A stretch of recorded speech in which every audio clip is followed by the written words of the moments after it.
Sir एक समस्या बड़ी आती है लोगों के सामने ना, जैसे यंगस्टर जो आजकल हैं, वो इंटरव्यू के लिए कैसे अपने आप को तैयार करें। जब भी किसी इंटरव्यू के लिए जाते हैं, बड़ी बड़ी कंपनियों में उनका इंटरव्यू होता है। सर इंटरव्यू की तैयारी के लिए ना क्या है कि एक शब्द होता है, उसको बोलते हैं जॉब डिस्क्रिप्शन। जी जॉब डिस्क्रिप्शन का मतलब होता है कि कंपनी को उस पोजीशन से क्या चाहिए, उसकी क्या उम्मीदें हैं, क्या एक्सपेक्टेशन है, वो उन्होंने लिख के एक चीज़ बनाई होती है कि मेरे को इससे ये 10 15 20 काम चाहिए इस पोजीशन वाले आदमी से। जी और वो जो जॉब डिस्क्रिप्शन होता है किसी भी रोल की, किसी पोजीशन की, वो आप गूगल पे भी ट्राई कर सकते हो। फॉर एग्जांपल कि किसी कंपनी को, टेलीकॉम कंपनी को सेल्स एग्जीक्यूटिव लगाना है, जी तो आप नेट पे पढ़ सकते हो कि टेलीकॉम कंपनी का सेल्स एग्जीक्यूटिव का जॉब डिस्क्रिप्शन क्या होता है। जी या बैंक में आपको कैशियर लगाना है तो उसकी भी जॉब डिस्क्रिप्शन मिल जाती है। साइंटिस्ट लगाना है, सब चीज़ों की मिल जाती है आज की डेट में। मतलब रट्टा नहीं लगाना चाहिए ना। नहीं, रिटर्न लगाना चाहिए। पहली जी। बात ये समझो कि कंपनी आपसे क्या चाहती है, उसकी जी। डिटेल पढ़ो, जी उसमें जो जो चीज़ें चाहिए उसमें देखो कि आपकी तैयारी कैसी है, और आपका जो भी एक्सपीरियंस है जी उसको जॉब डिस्क्रिप्शन के हिसाब से आप कैसे प्रेजेंट कर सकते हो उसको देखो। जी आपका एक्सपीरियंस कुछ भी हो सकता है और उसमें अलग अलग एस्पेक्ट हो सकते हैं। फॉर एग्जांपल आप सेल्स के आदमी हो, जी लेकिन जॉब आई हुई है ट्रेनिंग की। जी अब सेल्स की नौकरी में आपने हो सकता है कि अपने डीलर, डिस्ट्रीब्यूटर, कंपनी के लोग या चैनल के लोगों को ट्रेन किया हो। जी अब एक तरह से ये वो प्रोफाइल सेल्स की प्रोफाइल है आपकी, लेकिन एक तरह से वो ट्रेनिंग की भी है। जी तो आप अपनी बात को इस तरह से भी रख सकते हो कि मैंने इस सेल्स की जॉब के दौरान ये 200-400 लोगों को पिछले 2 सालों में ट्रेन किया अलग अलग प्रोडक्ट के ऊपर। जी तो उससे क्या होता है कि जो कंपनी आपसे मांग रही है, आपकी बात का उससे रेलेवेंस क्रिएट हो जाता है जी और उनको लगता है कि हाँ ये व्यक्ति हमारे काम का है। तो बच्चों को चाहिए कि जो भी जॉब के लिए वो अप्लाई करते हैं, इंटरनेट पे जाके या उस कंपनी की साइट पे जाके या जनरली गूगल करके पहले देखें कि उस पोजीशन की जॉब डिस्क्रिप्शन क्या है। जी उसके हिसाब से अपने को मेंटली भी तैयार करें, अपने बायोडाटा को भी अपडेट करें उस हिसाब से, जी और फिर उसकी तैयारी करें। और उसमें अगर कुछ चीज़ नहीं समझ आ रही तो किसी संबंधित व्यक्ति से पूछें, वो आपको उसके लिए तैयार कर देगा। अगर मान लो इस वीडियो को देख के कोई बच्चा आपसे जुड़ना चाहे, आपसे राय लेना चाहे, तो ले सकता है।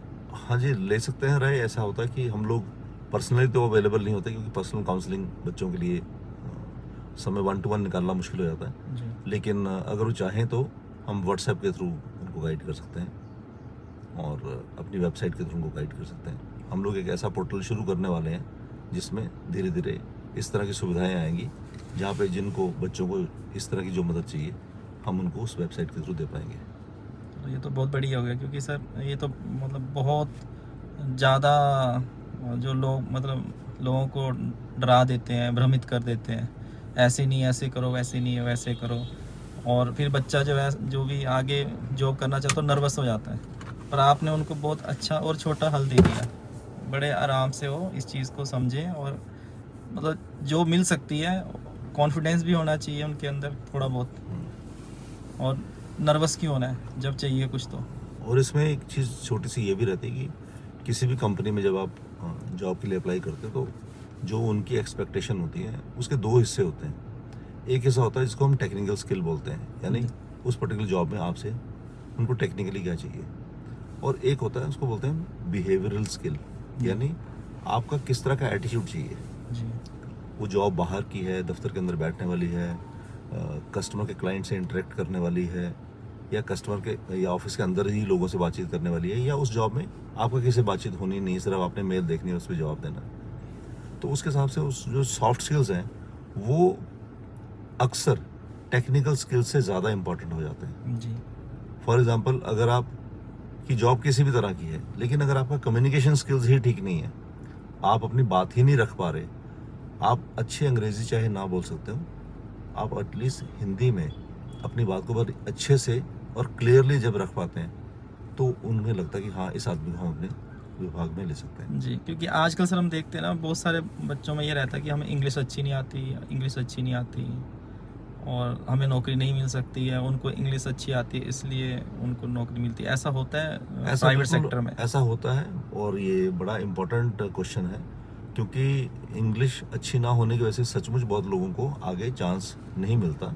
पर उसका तरीका ये है कि इंग्लिश इंप्रूव करना एक दिन का काम नहीं है, इसमें कुछ हफ्ते, कुछ महीने, कई बार कुछ साल भी लगते हैं। लेकिन तब तक आप जब बात करें तो बजाय कि इंग्लिश में ट्राई करने के, आप इसको बोलते हैं हिंदी और इंग्लिश का मिक्स कर सकते जी। हैं। मेनली आप हिंदी में बोलें, बीच में जहाँ टेक्निकल वर्ड यूज होते हैं उनको आप अंग्रेजी में इस्तेमाल कर सकते हैं। जी। कहने का मतलब ये है कि आप अपनी बात को बड़ा क्लियरली रखें, आपके विचारों की जो श्रृंखला है वो टूटनी नहीं चाहिए, जी। और आपकी जो बातचीत है वो बड़ी फ्लॉलेस होनी चाहिए। जी। भाषा कोई भी हो सकती है, जी। तो इसलिए अगर आपकी अंग्रेजी उतनी अच्छी नहीं है तो आप हिंदी में बात करें, जी।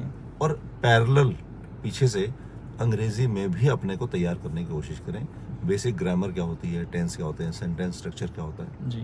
उसको आप साथ में उसकी तैयारी करें। जी, ये आपने जो है यंगस्टर के लिए बहुत अच्छा ज्ञान दिया सर सवेरे सवेरे, और हम ऐसी वीडियो बनाते रहेंगे जिससे कि समाज के लिए खासकर जो यंगस्टर हैं, कोई भी टॉपिक हो सकता है, लेकिन ये जो जॉब वाला टॉपिक है ये बहुत ज़रूरी है आज के टाइम में, क्योंकि बहुत सारे बच्चे इस बात को बोलते हैं, बहुत सारे जो अच्छे पढ़े लिखे बोलते हैं कि हमारी इंग्लिश अच्छी नहीं है, हमारा जो है कॉन्फिडेंस लेवल अच्छा नहीं है, इसलिए हमें ऐसा जॉब नहीं मिल रही है। लेकिन ऐसा बिल्कुल नहीं है, सर ने ये बिल्कुल क्लियर कर दिया। थोड़ी हिम्मत रखो और थोड़ा बहुत अच्छा अपना फ्लो बना दो और धीरे धीरे सीखते रहो। धन्यवाद। ठीक है सर, आपका बहुत धन्यवाद जी। धन्यवाद जी, बहुत बहुत धन्यवाद। शुभ प्रभात सबको, शुभ प्रभात, शुभ प्रभात, शुभ प्रभात। शुभ प्रभात।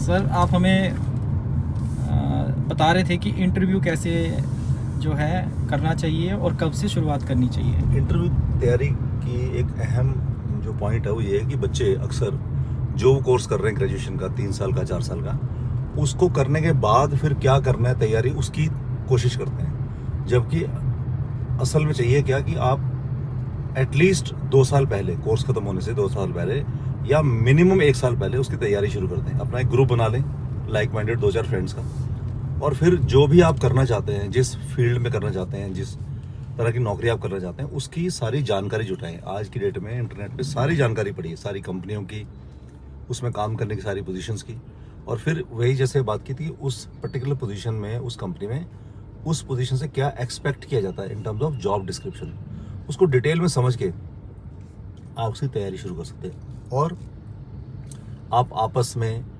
वीडियोस, इंटरव्यूज़ यूट्यूब के थ्रू मॉक इंटरव्यूज़ करिए, उसकी प्रैक्टिस करिए, क्योंकि गिने चुने 50, 60, 100 क्वेश्चंस होते हैं किसी भी इंटरव्यू के, राइट। तो उसकी जब आप तैयारी कर लेते हैं तो आप अपने को प्रेजेंट कर लेते हैं। तो एक तो है कि आपके पास जो स्किल सेट है, टेक्निकल और बिहेवियरल स्किल सेट, वो उसकी तैयारी आप अलग से कर रहे हैं, लेकिन इंटरव्यू अपने आप में एक पूरी टेक्निकल चीज़ होती है, उसकी तैयारी आपको इंटरव्यू के हिसाब से करनी पड़ेगी। आपका उठने का, बैठने का, बॉडी लैंग्वेज का, कपड़े पहनने का, इंटरव्यू के रूम में एंटर करने का, इंटरव्यूअर के साथ आंखें मिला करके बात करने का, स्माइल देने का, शेक हैंड करने का, कॉन्फिडेंस का, आपकी बॉडी लैंग्वेज बिल्कुल कॉन्फिडेंट आदमी की हो, इन सब चीज़ों का ख्याल रखना पड़ेगा। और ये सारी जानकारी आज की डेट में इंटरनेट पे फ्री अवेलेबल है। सिर्फ क्या चाहिए, आपको समय रहते इस डिटेलिंग को पढ़ना है, उसकी तैयारी करनी है, उसकी प्रैक्टिस करनी है, और इतनी प्रैक्टिस करनी है कि आप उसमें ऑलमोस्ट परफेक्ट हो जाएंगे।